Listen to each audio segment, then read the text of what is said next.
Então, o PIB cresceu, né, 0,8 nesse primeiro trimestre de 24 contra o último, né, de 23, depois de um semestre de estabilidade, né? Ano passado a gente teve crescimento no primeiro semestre e ficou estável no segundo. Muito porque também a gente teve um ano muito bom para a agropecuária e não tem tanta safra no segundo semestre. Esse ano, o PIB, nesse crescimento de 0,8, foi puxado pelos serviços, né? Esse ano não está sendo um ano bom para a agropecuária, né? A gente está com estimativa de queda de produção de soja, né? Nossa principal cultura. E dentro dos serviços, o que chama atenção são 3 atividades econômicas. A parte do comércio, né? E aí principalmente a parte do comércio varejista, que tem ligação com o crescimento do consumo das famílias, que é o destaque pela ótica da demanda, o serviço de informação, e dentro aí puxado pela internet, desenvolvimento de sistema, que tem a ver com investimento, que também é um dos destaques pela ótica da demanda, e a parte de outros serviços. E aí dentro de outros serviços, 2 chamaram mais atenção, que são serviços profissionais, que é ligado à economia como um todo, e a parte dos serviços pessoais, que aí também influencia positivamente o consumo das famílias. E olhando então exatamente pela ótica da demanda, a gente vê a continuidade do crescimento do consumo das famílias, principalmente apoiado pela continuidade também da melhoria do mercado de trabalho, né? Tanto o rendimento das famílias crescendo como o emprego também, a taxa de juros e a inflação mais baixas, que também ajudam, e a continuidade dos programas de apoio, né, e ajuda do governo para as famílias, que também aumenta a renda disponível das famílias e elas podem consumir mais.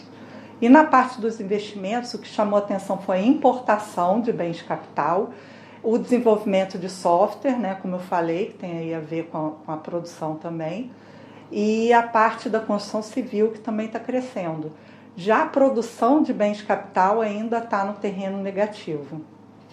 Então, nesse primeiro trimestre, contra o primeiro de 23, o PIB cresceu 2,5%, né, e puxado de novo, né, pelos serviços, nessa comparação também, que cresceu até mais, cresceu 3%.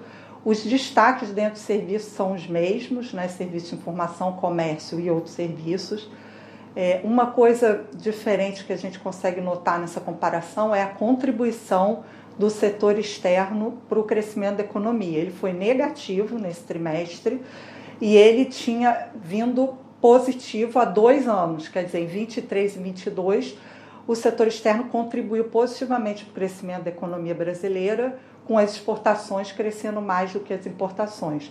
E agora isso mudou, muito porque a gente está importando muitas máquinas e equipamentos, o câmbio está melhor, teve uma valorização do câmbio, e também pela parte das exportações, que cresceram muito ano passado, esse ano estão num ritmo menor, muito por causa da agropecuária, que também não é um ano muito bom e a gente exporta muito, né? Apesar da gente continuar exportando bastante a parte extrativa mineral, petróleo e minério de ferro.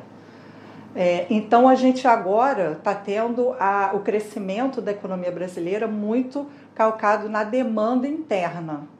A taxa de investimento, na verdade, ela ficou praticamente, a gente considera que no mesmo patamar do ano passado, porque nesse ano tanto os investimentos como o PIB cresceram, então como é o investimento dividido pelo PIB, a diferença não é muito grande. A taxa de poupança realmente teve uma queda importante em relação ao ano passado, muito porque a renda disponível, né, que o país tem, ele pode fazer o que com ela? Pode consumir ou poupar.